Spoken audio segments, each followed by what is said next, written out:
बिस्मिल्लाहिर्रहमानिर्रहीम। अस्सलाम वालेकुम। मैं हूं आपका मेज़बान मोहम्मद शाहिद। नाजरीन, स्पोर्ट्स के हवाले से बहुत अहम स्टोरीज़ हैं, बहुत अहम अपडेट्स हैं जो आप तक पहुंचानी है। सबसे पहले बात करते हैं पीएसएल के लास्ट मैच की, जो पेशावर ज़ल्मी और कोयटा ग्लैडिएटर्स के दरमियान खेला गया। और इस मैच में बहुत सी अहम परफॉर्मेंसेस निकल के सामने आई और एक रिकॉर्ड भी बना है। वो क्या बना है वो हम वीडियो में डिस्कस करते हैं। सबसे पहले बात करते हैं पेशावर ज़ल्मी की बैटिंग की। फर्स्ट बैटिंग कर रहे थे पेशावर ज़ल्मी और बैटिंग करते हुए इन्होंने 196 रन्स बनाए 8 विकेटों के नुकसान पर, जिसमें साइम अयूब के 30 रन्स थे 12 बॉल्स पर। बाबर आजम ने एक दफ़ा फिर अच्छी परफॉर्मेंस दी, उसने 53 रन्स बनाए 30 बॉल्स पर। और मोहम्मद हारिस ने 20 रन्स बनाए 13 बॉल्स पर। हसीबुल्ला 6 ऑफ 6। टीके सी उसके 33 रन्स हैं 19 बॉल्स पर। आमिर जमाल के 5 रन्स हैं 4 बॉल्स पर। रोमन पॉल के 28 रन हैं 25 बॉल्स पर। मेहरान और वुड के मेहरान और वुड ये दोनों नॉट पे गए 0।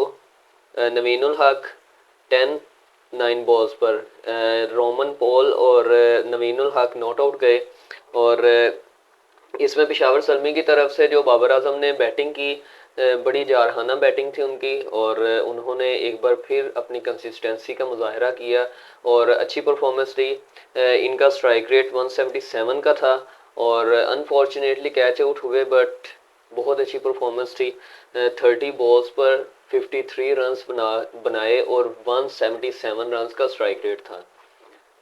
यहाँ पर मैं उन लोगों से मुखातिब होना चाहूँगा जो हमेशा बाबर आजम के स्ट्राइक रेट पर बात करते हैं।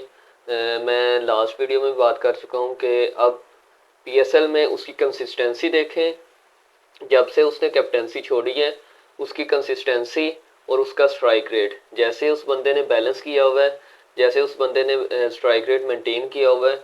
और मेरे ख्याल में अब कुछ मैचेस देख लें और ये 130 प्लस 140 प्लस इसका जो एवरेज स्ट्राइक रेट है वो 130 प्लस आ जाना है। 129 एंड समथिंग है अभी, और 130 प्लस या 135 तक, और ये बहुत अच्छा स्ट्राइक रेट होता है।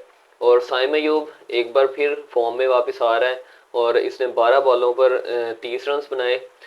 साइम अयूब और आज़म खान की अगर मैं बात करूं, ये मॉडर्न क्रिकेटर हैं और हमेशा जब भी ये खेलते हैं 30 हो 40 हो 50 रन्स करें, इनका स्ट्राइक रेट हमेशा मैंने यही देखा है। इनका स्ट्राइक रेट जो है 150 180 180 प्लस का स्ट्राइक रेट रख के खेलते हैं। और मॉडर्न क्रिकेट भी यही डिमांड करती है कि आप खेलें, अच्छा खेलें और स्ट्राइक रेट आपका बेस्ट स्ट्राइक रेट हो। और इनकी शॉट्स, इनकी क्लास आउट क्लास है।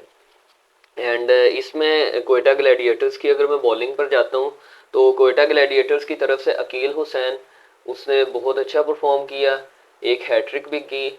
और ये पीएसएल 9 की फर्स्ट हैट्रिक है और पीएसएल हिस्ट्री में ये पांचवी या छठी हैट्रिक है। और बहुत अच्छी बॉलिंग थी इसकी तरफ से। इसने आमिर जमाल को आउट किया, मेहरान को आउट किया और वुड को 3 बॉल्स पर 3 विकेटें इसने हासिल करके हैट्रिक बनाई। और अगर मैं पेशावर ज़ल्मी की बैटिंग की बात करता हूँ, तो उसके जो स्टार्टअप था 13 ओवर में उसका 130 प्लस रन्स चला गया था। और मैं यही यहाँ पर एक्सपेक्ट कर रहा था कि जो इस बार का पीएसएल 9 का हाईएस्ट रन होगा, हाईएस्ट टारगेट होगा, वो पेशावर ज़ल्मी की तरफ से देखने को मिलेगा। बट यहाँ पर अकील हुसैन ने पेशावर ज़ल्मी की बैटिंग लाइनअप तबाह करके रख दी। बहुत अच्छी, बहुत आला बॉलिंग करवाई उसने और बहुत टफ कंपटीशन था रात का। उसके अलावा इब्रार, मोहम्मद हसनैन और सुहेल खान की एक एक विकेट है, जबकि हमारे आमिर बाबा ये फिर नॉट पे कोई विकेट हासिल नहीं कर सके। फर्स्ट ओवर में थोड़ा एग्रेशन दिखाया बाबर आजम को, बट क्या फ़ायदा, टीवी पर बैठ के हमेशा बातें करने से कुछ नहीं होता। आपको यहाँ पर आके परफॉर्म भी करना पड़ता है। यहाँ पर एक चीज़ को मैं रिलेट करता चलूँ, इमाद वसीम, जो उसने वो शर्ट दिखा के फैंस को कहा है कि ये इमाद है, ये ऐसे शर्ट लहरा रहा है। बट द थिंग इज़ कि अगर आप किसी ऐसे बंदे को छेड़ेंगे ना जो हमेशा कंसिस्टेंट परफॉर्म कर रहा है, तो उनके फैंस आपको फिर सही ट्रोलिंग होगी उसकी और बहुत अच्छा खासा ट्रोल करेंगे। और उन्होंने किया भी।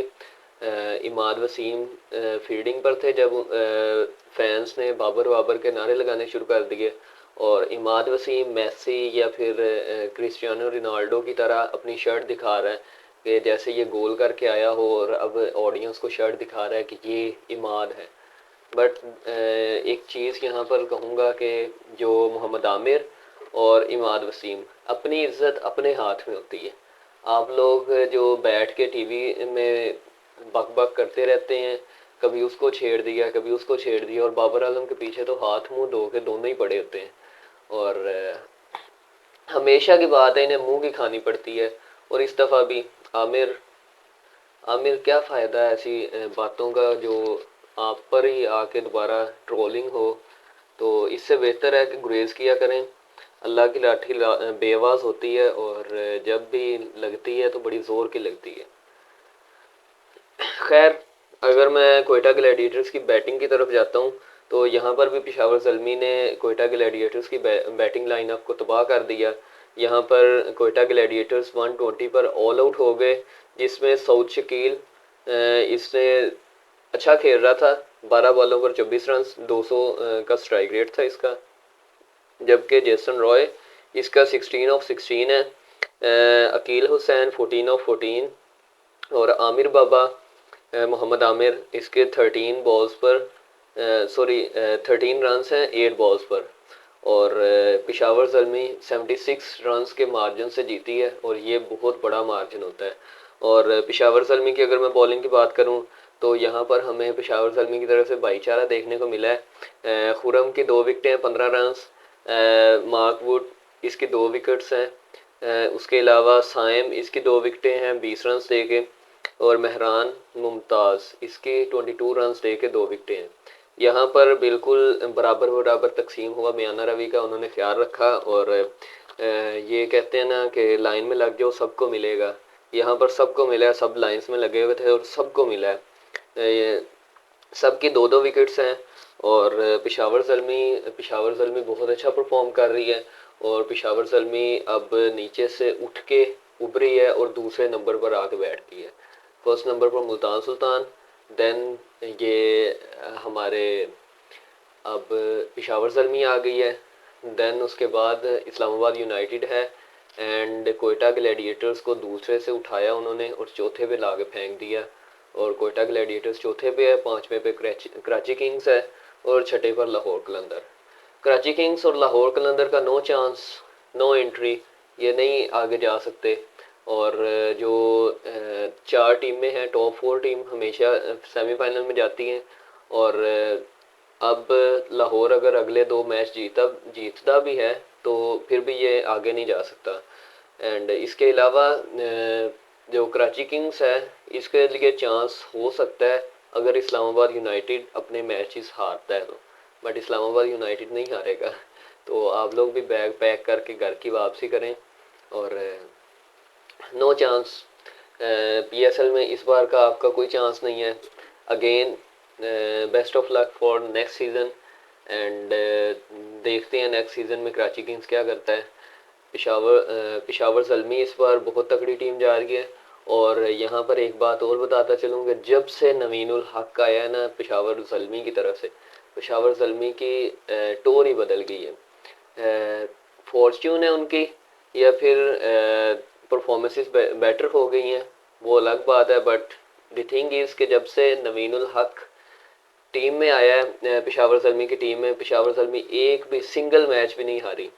तो नवीनुल हक अच्छा कर रहा है, अच्छा साबित हो रहा है पेशावर ज़ल्मी के लिए। और नवीनुल हक ने जो रात को छक्का मारा है, बड़ा मज़े का छक्का था, देखिएगा आप भी। एंड आज के लिए इतना ही, दुआओं में याद रखिएगा। अल्लाह हाफिज़।